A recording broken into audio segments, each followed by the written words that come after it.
much. Now joining me in studio, the Permanent Secretary for Foreign Affairs. We're talking to Mr. Solo Mara on the role of Fiji overseas missions. Thank you so much for being here this morning. How long, is my first question, has Fiji engaged in these overseas missions? Give us a bit of history. Thank you, Kurt, and good morning to your listeners. Well, Fiji's overseas missions started operating soon after independence. The obvious choice, of course, was the mission in London. Even soon after independence, there was still some activities where we were undertaking through the Foreign Commonwealth Office. So from 1972, I believe, up to the present. So from like 2 missions in the early 70s to now, we have 13 missions. The latest one is in Jakarta, Indonesia, with the official opening on the 6th of April by the Prime Minister. And just what has been the main role of Fiji overseas missions? I can only imagine that one of them would be strengthening ties with these overseas countries and governments. But what has been the main role for you? Well, in addition to diplomatic representation and engaging on a bilateral level with those countries where we have resident missions, our missions are tasked to engage on the multilateral level too with other international organizations. For example, in London, our mission in London is also accredited to the International Maritime Organization. So they do represent our interests in maritime affairs in that organization. They're also accredited to the UN framework on climate change framework, the UNFCCC, which is based in Germany.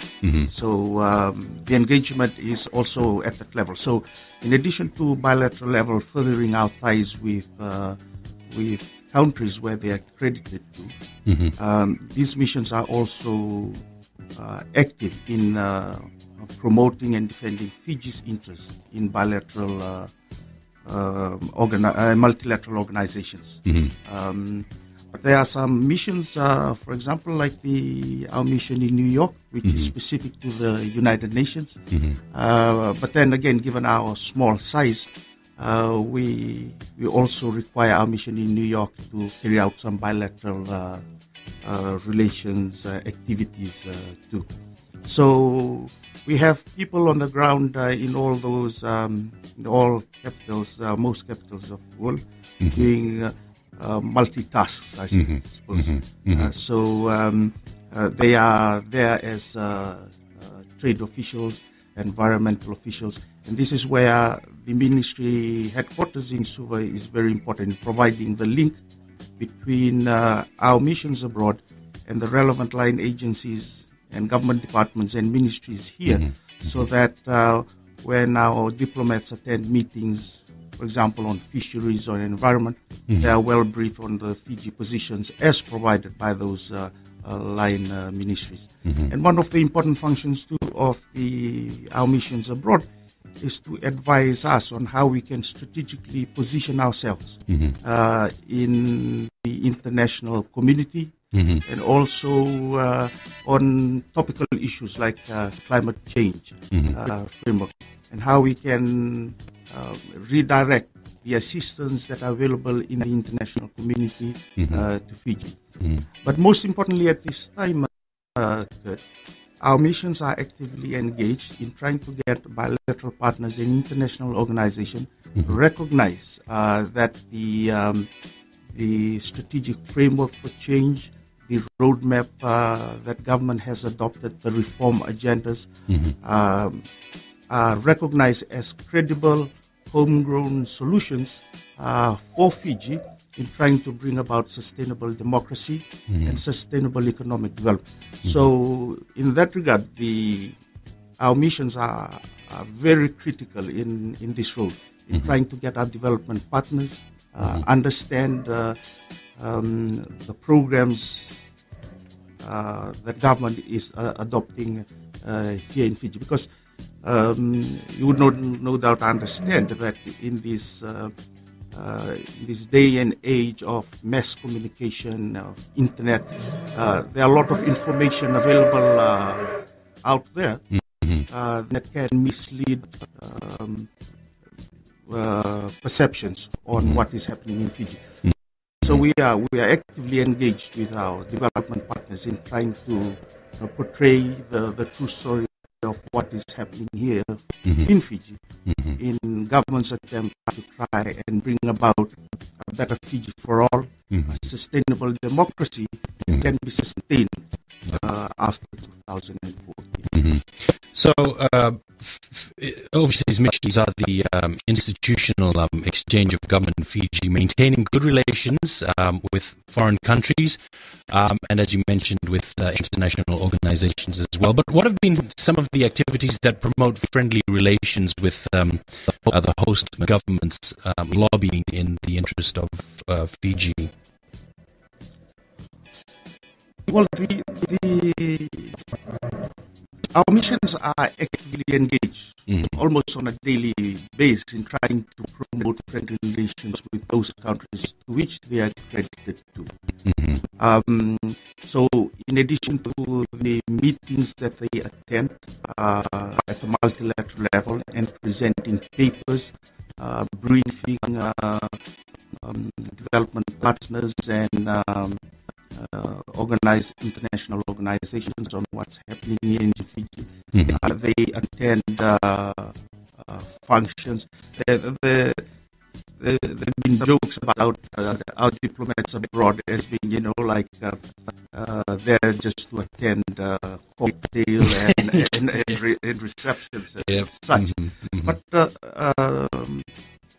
those are important functions too. For without our presence in those cocktail functions, in those receptions, we would not have had the opportunity to engage directly with colleagues representing foreign governments. And as you would no doubt understand, that in this the framework of international relations, it comes down to person-to-person engagement. It's a human relation, really. So it is quite important that our diplomats are trained in that regard, to be courteous, respectful, but at the same time to be assertive in presenting Fiji's position in the various forums that they attend, particularly in presenting the briefs that we provide from our headquarters here in Suva, on the kind of message we want to disseminate out into the international community, which is important for us on several fronts, because as we try to increase or improve on economic activity here in Fiji and attract investors to come to Fiji, we need to give the message that government is supportive of foreign investors. Government has the infrastructure that will provide the environment where business can prosper. So our diplomats out there are actively and on a daily basis active in trying to promote friendly relations with other countries. But I think one of the highlights in our calendar is a Fiji Day event.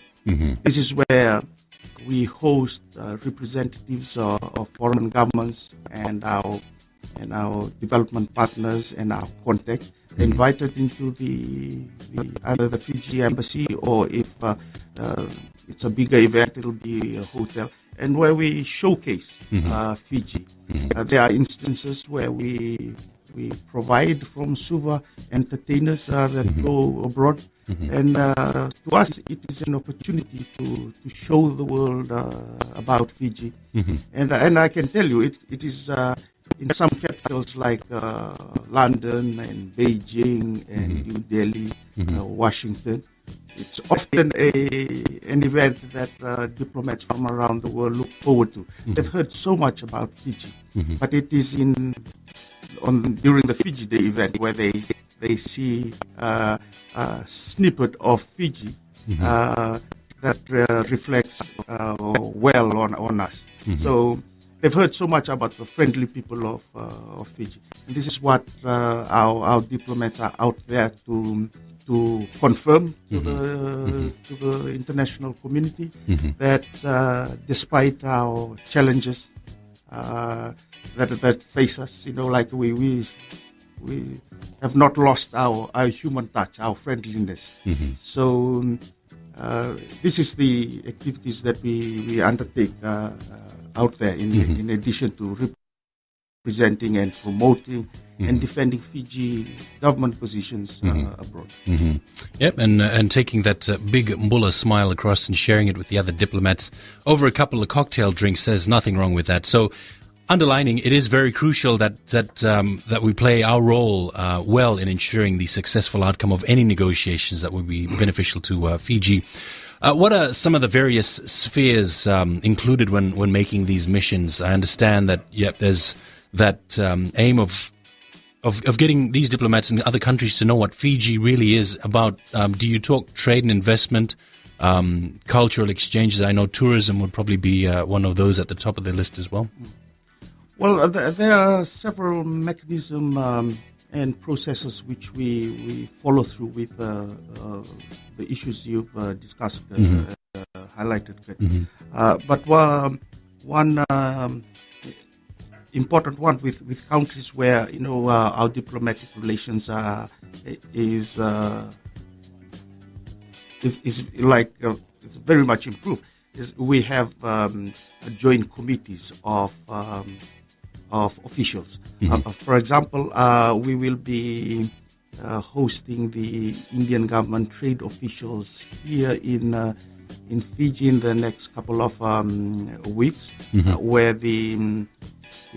our trade ministry and the trade officials from India will sit down together, across the table from each other, and discuss how we can progress our current trade status.